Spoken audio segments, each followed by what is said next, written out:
Saudara, berita perdana diteruskan dengan Stadium RTM. Malam ini bersama Akhtar Hamzah. Silakan.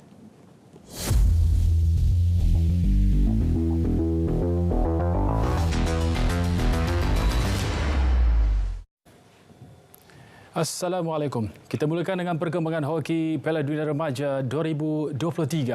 Skuad Young Tigers mempamerkan aksi positif apabila bangkit menewaskan Mesir 4-1 dalam saingan klasifikasi tempat ke-9 hingga 16 di Stadium Hoki Nasional Bukit Jalil hari ini. Ia sekaligus meningkatkan motivasi pasukan selepas kecewa gagal ke suku akhir kejohanan. Dalam aksi tersebut, skuad kendalian Muhammad Amin Rahim memulakan persaingan dengan garang apabila membuka tirai jaringan seawal minit ke-8 menerusi gol padang Muhammad Haris Iskandar Osman. Jaringan itu secara tidak langsung membangkitkan semangat pasukan apabila ketua pasukan Young Tigers Muhammad Faris Harizan turut meledak jaringan hasil pukulan sudut penalti pada minit ke-16 untuk meletakkan Malaysia di kedudukan selesa. Main tengah Muhammad Danish Aiman Khairil Anwar kemudian menambah satu lagi jaringan pada minit ke-44 hasil pukulan sudut penalti sebelum Cik Nur Akhirullah Cik Muhammad Khairul Z Anwar meledak jaringan selang 6 minit kemudian. Gol tunggal Mesir hadir pada minit ke-59 yang dijaringkan oleh pemainnya Basil Abdul Monem. Dalam pada itu, Ketua Jurulatih Skuad Hoki Remaja Negara Muhammad Amin Rahim akui kemenangan hari ini menghidupkan peluang untuk menamatkan aksi dalam kelompok 9 terbaik kejohanan. Secara keseluruhan untuk game, saya rasa ada banyak sangat kesilapan mudah yang kita lakukan, especially on defensive and of course dari segi attacking. Kita ada create banyak circle entry dalam masa perlawanan tadi, namun kita gagal untuk menyudahkan dengan baik.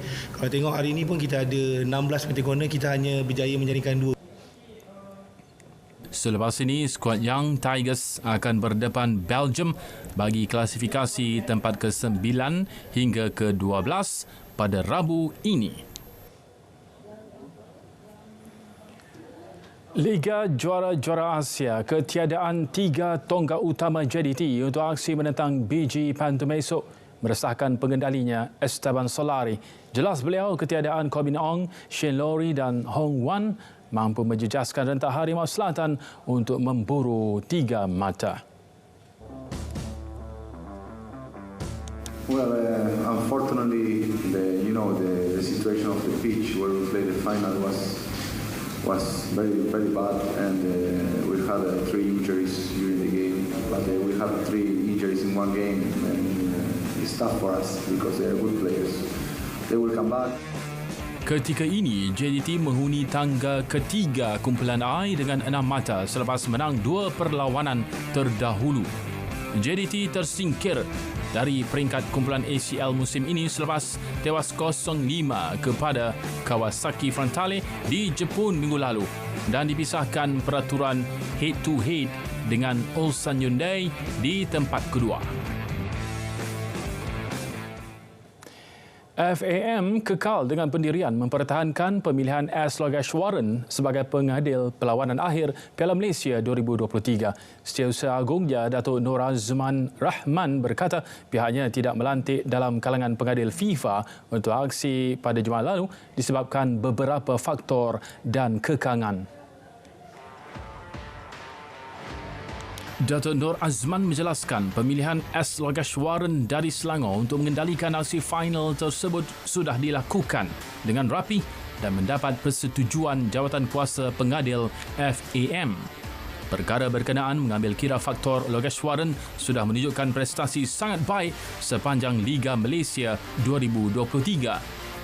Terdahulu, pemilihan Logeshwaran bagi aksi final Piala Malaysia menimbulkan persoalan dalam kalangan penyokong selepas pengadil itu dikatakan bukan dalam kalangan pengadil FIFA. Berdasarkan semakan senarai pengadil antarabangsa FIFA 2023 di laman sesawang digitalhub.fifa.com mendapati namanya tiada dalam senarai tersebut.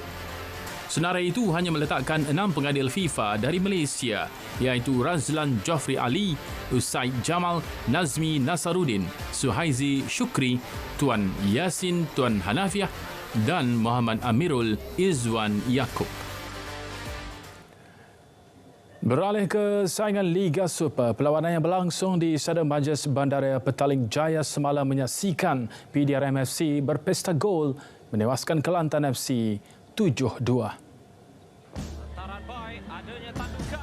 Dalam aksi tersebut, Bruno Suzuki menjadi senjata pemusnah buat skuad Sang Saka Biru selepas melakar jaringan hat-trick pada minit ke-62, 65 dan minit ke-90.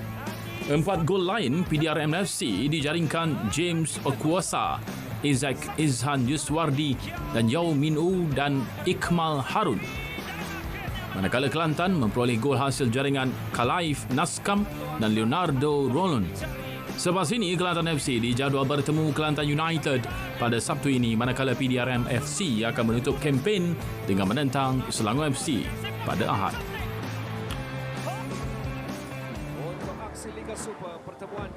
Dalam pada itu, di Stadium Negeri Sarawak semalam menyaksikan pemain gantian Arif Syakirin Suhaimi muncul wira pasukan selepas membantu KL City FC membawa 3 mata selepas menewaskan Kuching City FC 3-2.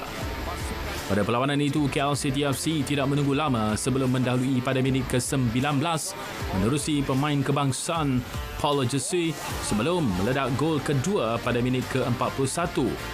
Tersentak dengan gol tersebut, anak buah Aidil Syahrin Sahak memecah kebuntuan gol sebagai penalti Abu Kamara untuk menutup babak pertama dengan kedudukan 1-2. Bersambung babak kedua, tuan rumah menyamakan kedudukan menerusi jaringan Yuki Tanigawa pada minit ke-72, namun gol tersebut tidak bertahan lama selepas Arif Syakirin bangkit meledak gol kemenangan KL City pada minit ke-81. Sekian Stadium RTM H-Click dan berita perdana dari Sungai ke Segara, Palestin, pasti merdeka. Saya Muhammad Akhtar Haji Hamzah, Malaysia Madani, tekad perpaduan penuhi harapan.